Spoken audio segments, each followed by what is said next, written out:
You would like these sources to be independent of one another. If you have 20 sources, but they all got their story from the same guy, then you don't have 20 sources, you have one source.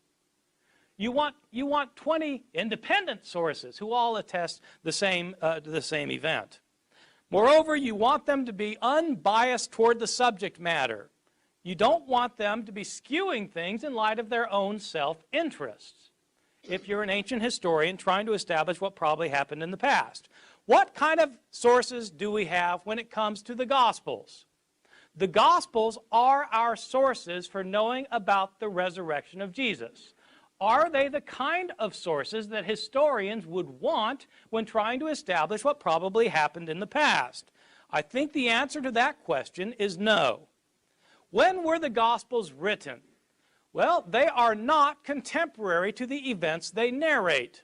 Scholars debate when the Gospels were written, but by far the most common datings are that Mark was written sometime around 65 or 70 A.D., Luke and Matthew about 10 or 15 years later, John maybe 10 or 15 years later, so John maybe around the year 90 or 95, Matthew and Luke around 80 to 85. These are the dates that are taught throughout the universities and divinity schools and seminaries of North America and Europe. I take them to be right for reasons that I can give you if anybody really wants to know. It's complicated arguments. If these dates are correct, it means that our earliest account of Jesus' resurrection is 40 years after the event. 40 years after the event. Well, Paul was writing before that, wasn't it? Yes, Paul was writing before that. Paul talks about the resurrection in 1 Corinthians. Well, that's 20 years after the event, so that's better. The Gospels give us the narratives. Paul makes reference to it, but there's a 20-year gap. You don't have somebody who was there writing about it. Second point, none of the authors were eyewitnesses. Paul himself indicates that he was not an eyewitness, and none of the gospel writers was an eyewitness. People, of course, call the gospel books Matthew, Mark, Luke, and John.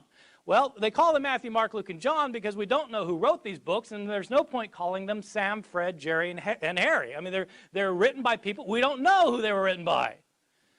They are anonymous. You might not think so because they have the title, The Gospel According to Matthew. Whoever put that title on it was an editor later. The original books are all anonymous, written in the third person. Moreover, the followers of Jesus were Aramaic-speaking peasants from Galilee, lower-class men who were not educated. In fact, Peter and John in Acts chapter 4, verse 13 are literally said to be illiterate.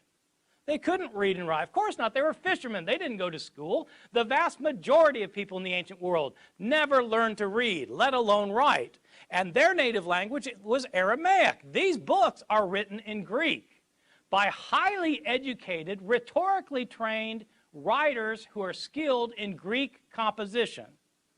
Probably not disciples and don't claim to be disciples. Where did these authors get their stories from?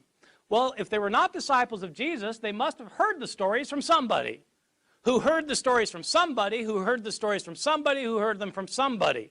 Stories about Jesus, including his resurrection, had been in circulation year after year after year from the time that his disciples knew that he got killed and believed he got raised from the dead. They told stories to convert people. They improved the stories sometimes. They changed the stories sometimes. The stories got modified in the process of transmission over the course of decades before anybody wrote the stories down. These stories are based on oral reports that have been in circulation for decades. What happens to oral reports in circulation year after year, decade after decade? They get changed. What evidence do we have that the stories about Jesus' death and resurrection got changed? You can read the stories yourself. Simply read Mark's account of Jesus' death and then read John's account of Jesus' death and make a list of everything that happens in both and compare your lists. You will find that there are stunning differences. In fact, there are discrepancies. Let me give you just a list of very quick examples. What day did Jesus die on? That's a simple question. And luckily, we're told in both Mark and John. In Mark's gospel, we're told that Jesus died the day after the Passover meal was eaten in Jerusalem. John tells us explicitly, chapter 19, verse 14, that Jesus died the day before the Passover meal was eaten, on the day of preparation for the Passover. That's different. He couldn't die both days. What about the time? According to Mark, he died at 9 in the morning. According to John, he wasn't condemned to death until afternoon. John 19:14. These are accounts that differ from one another. Did Jesus carry his cross the entire way to Golgotha, or did Simon of Cyrene carry it? It depends which gospel you read. Did both robbers mock Jesus, or did only one of them mock him and the other come to his defense? It depends which gospel you read. Did the curtain in the temple rip in half before Jesus died, or was it after he died? It depends which gospel you read. I can give you the references for all of these if you need me to, or you can look them up yourself. I'm not making these up. Those are just differences about Jesus' death. What about differences in the accounts of his resurrection? Well, who went to the tomb on the third day? Did Mary Magdalene go alone, or did Mary go with other women? Depends which gospel you read. If with other women, how many of them were there? What were their names? And which ones were they? It depends which gospels you read. Was the stone rolled away before the women got to the tomb or not? What did they see in the tomb? Did they see a man? Did they see two men? Or did they see an angel? Depends which gospel you read. What were they told to tell the disciples? Were the disciples supposed to stay in Jerusalem to see Jesus, or were they supposed to go to Galilee? Depends which gospel you read. Did the women tell anybody, or were they silent about it? Depends which gospel you read.